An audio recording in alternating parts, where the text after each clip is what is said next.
আসসালামু আলাইকুম।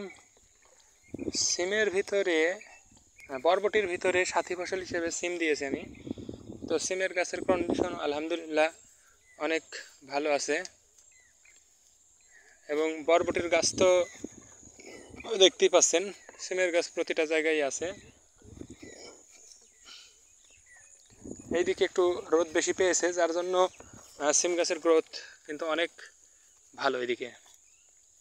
আর যেখানে একটু বরবটি গাছের একেবারে নিচে ছিল, আস্তে আস্তে উঠেছে, এখন উপরের দিকে উঠেছে, আস্তে আস্তে গ্রোথ হয়ে যাবে। তো এইদিকে ফাঁকার দিকে ছিল, তার জন্য গ্রোথ অনেক বেশি। তো সব মিলিয়ে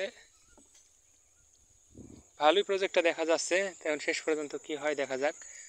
এবং বরবটির গাছের চেহারাও অনেক ভালো আছে, ফলন নগদে পাচ্ছি বরবটির, আর বাকিতে কেরালা সিমের থাকলো।